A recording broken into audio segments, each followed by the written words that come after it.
Assalamualaikum warahmatullahi wabarakatuh.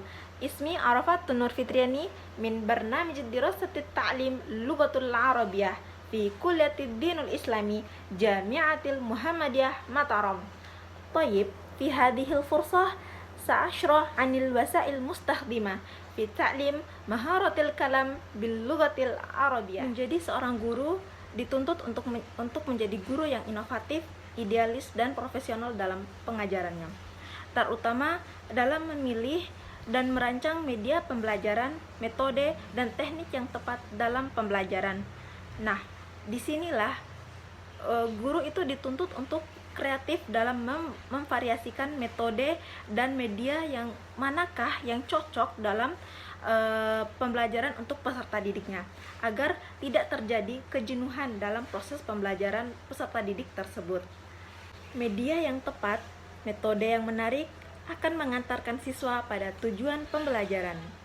Dalam mempelajari suatu ilmu baru, kita akan menjumpai atau menemui beberapa keterampilan baru yang ada pada satu bidang ilmu tersebut.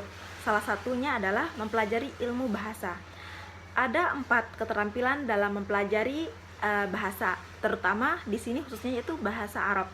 Yaitu ada 4 keterampilan. Yang pertama ada keterampilan mendengar, yaitu atau maharatul istima'. Yang kedua ada maharatul kalam atau keterampilan berbicara. Yang ketiga ada maharatul qiraah atau keterampilan membaca, dan yang keempat ada maharatul kitabah atau keterampilan menulis.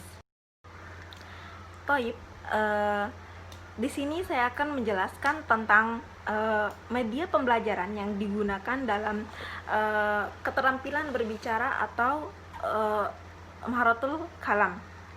Jadi sebelum kita lebih lanjut atau lebih jauh membahas tentang apa saja media pembelajaran yang digunakan dalam keterampilan berbicara ini, ada baiknya kita mengetahui dulu apa sih itu keterampilan berbicara atau maharatul kalam.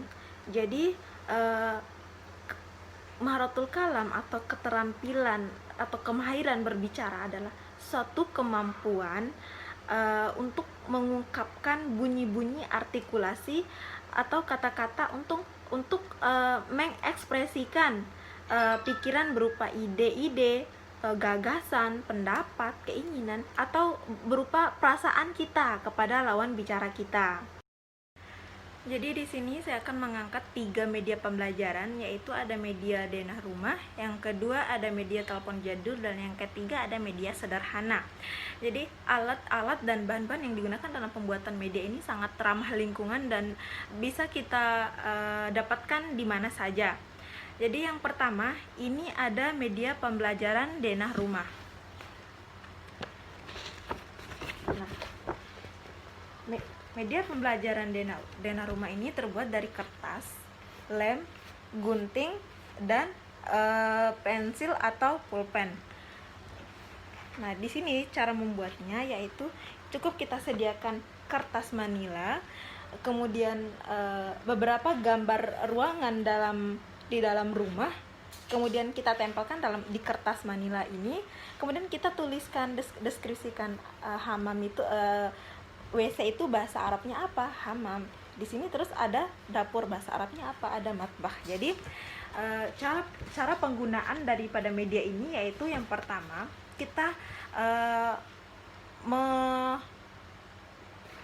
menyuruh peserta didik kita mungkin bisa melalui acak-acak langsung atau bisa melalui daftar nama yang ada di absen. Jadi siswa tersebut ditunjukkan untuk mengekspresikan atau mendeskripsikan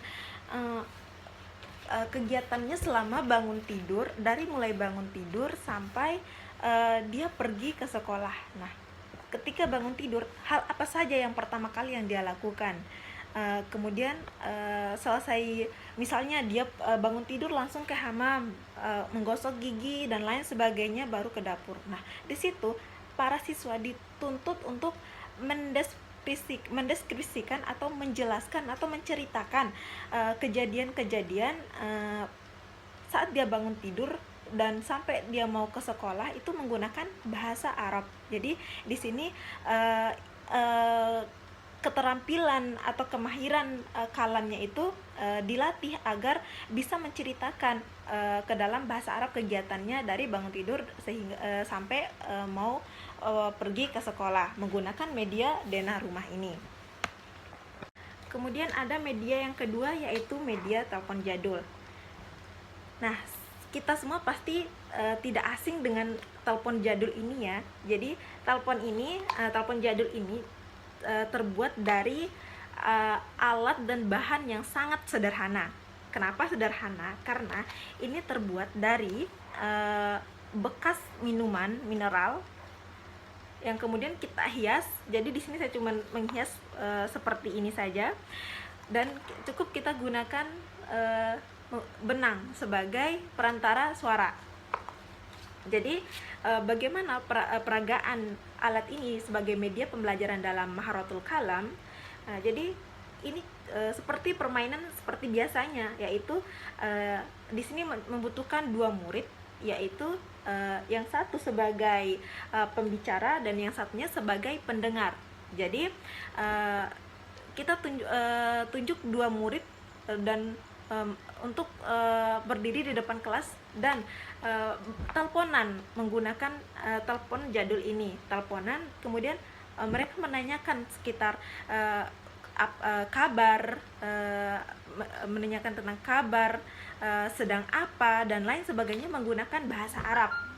Jadi ini juga cocok untuk media pembelajaran kalam, yaitu untuk melatih berbicara peserta didik menggunakan bahasa Arab ketika sedang teleponan. Kemudian selanjutnya yaitu ada media yang ketiga, yaitu media sederhana.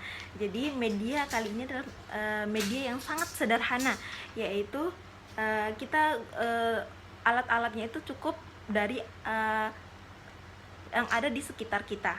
Yaitu yang pertama ada buku, ada Al-Quran, ada alat memasak, dan gambar. Jadi ini adalah beberapa alat yang saya bawa, yang dimana alat-alat ini mencakup tentang hobi. Jadi teman-teman juga bisa memvariasikannya dengan alat-alat yang lain, mungkin seperti bola, pancingan, dan lain sebagainya.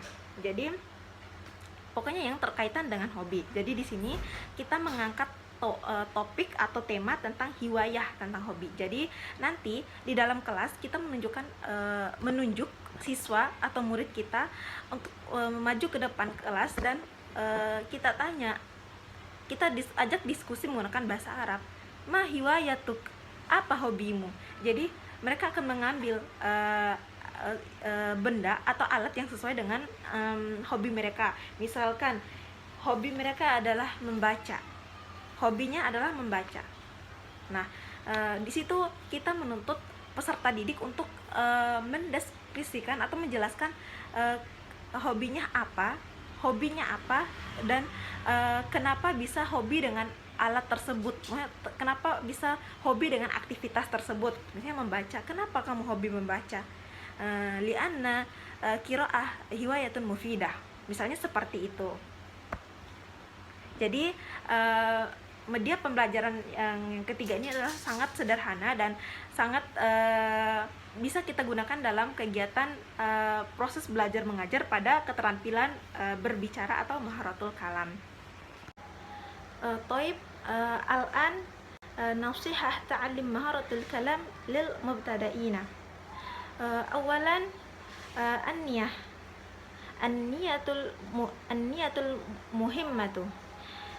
لماذا النية؟ لأن نوايا الحسنة ستقودنا إلى نتائج جيدة أيضا. ثانيا حفظ المفردة أساسية. المثال مفردات الأشياء التي حولنا، مثال في البيت، في المدرسة، في المسجد وغير ذلك.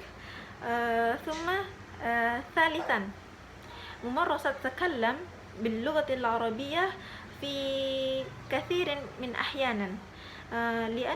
لأن اللغة هي الكلام، واللغة هي التطبيق.